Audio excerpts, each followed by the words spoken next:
is a pivotal figure in Judaism, Christianity, and Islam. There's a lot of overlap in the stories about Abraham in the Quran and Bible, but it is only the Quran that reveals knowledge about ancient Babylonia that until recently has remained hidden from mankind, lost in time.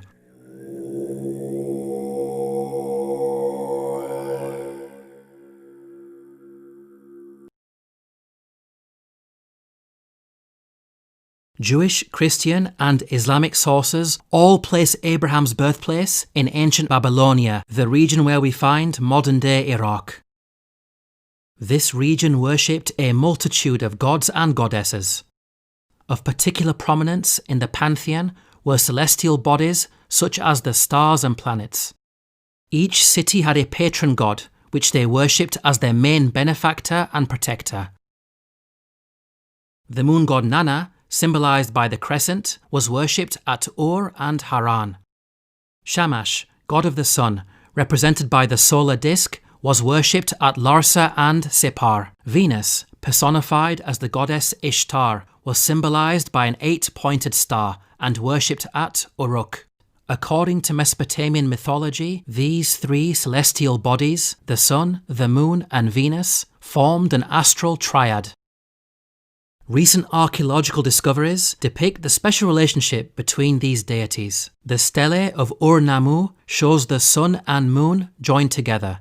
The Kuduru of King Melishipak depicts the astral triad in full. The Kuduru of Nebuchadnezzar shows the astral triad. The stele of Nabonidus also depicts the astral triad. The wide geographic distribution of these artifacts indicates that this astral triad was a prominent cult throughout the region.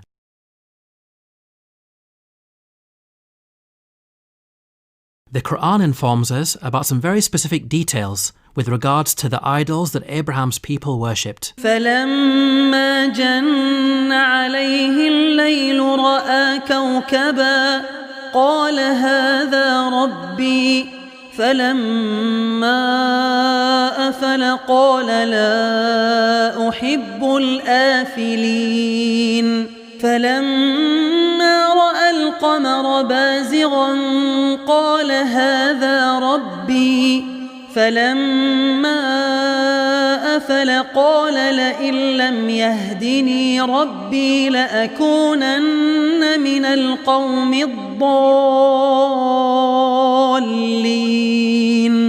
فَلَمَّا رَأَى الشَّمْسَ بَازِغَةً قَالَ هَذَا رَبِّي هَذَا أَكْبَرُ فَلَمَّا أَفَلَتْ قَالَ يَا قَوْمِ إِنِّي بَرِيءٌ مِّمَّا تُشْرِكُونَ.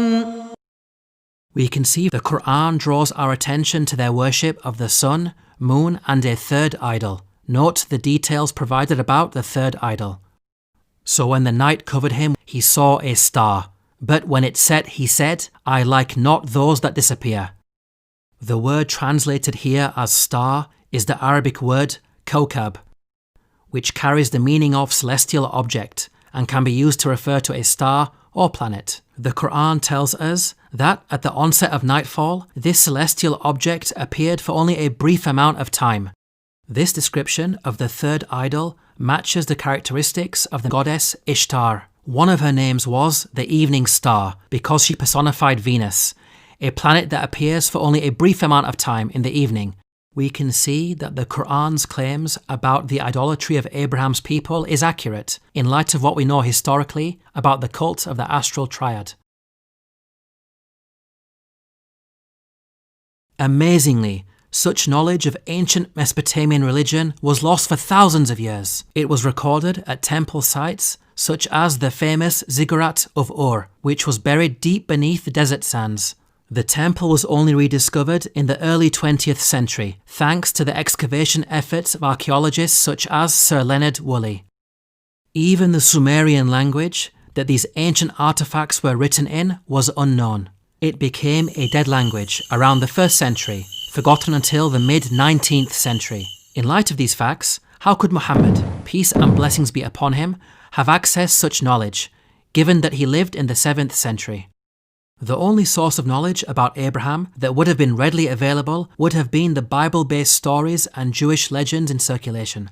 If we examine the Bible, we find that it's silent on such details. Long ago your ancestors, including Terah, the father of Abraham, and Nahor, lived beyond the Euphrates River and worshipped other gods. We can see that it makes no mention of specific idols that were worshipped. They are simply referred to as other gods. Regarding the Jewish legends that predate the Quran, one of the stories found is as follows. And a voice came into his heart, saying, "All the signs of the stars and the signs of the sun and moon are all under the Lord's control." While this account does reference the sun and moon, note how it mentions stars in the plural. We can see that Jewish legend has a general awareness of their worship of celestial objects, but it lacks the specifics of the astral triad in the Quran. In another Jewish legend about Abraham, we find mention of the worship of elemental gods. "Behold, the fire is more worthy of honour than all things formed. But even more worthy of honour is the water, because it conquereth the fire. But even it I do not call God, because it is subjected to the earth." Nowhere does the Quran mention that Abraham's people worshipped the elements of fire, water or earth. Now if the Quran did copy from such an account, then it would have included the mention of these elements, but it never does. These examples make it apparent that Jewish legends were also not used as sources by the Quran. Now it's important to point out that some of the deities did spread outside the region. For example, Ishtar was also worshipped in Arabia. However, she took on very different characteristics. She became the male deity Aftar, representing the god of thunderstorms, symbolized as an antelope. In Egypt, she was Astarte, the goddess of war, symbolized by a horse and chariot. These incarnations are radically different to their counterpart, Ishtar, the evening star.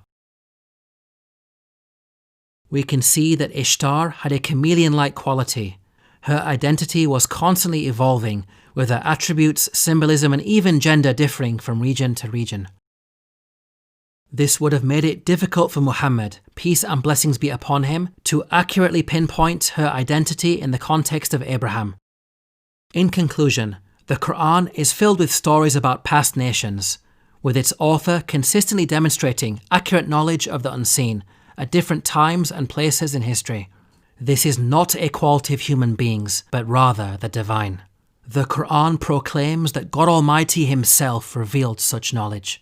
تلك من أنباء الغيب نوحيها إليك ما كنت تعلمها أنت ولا قومك من قبل هذا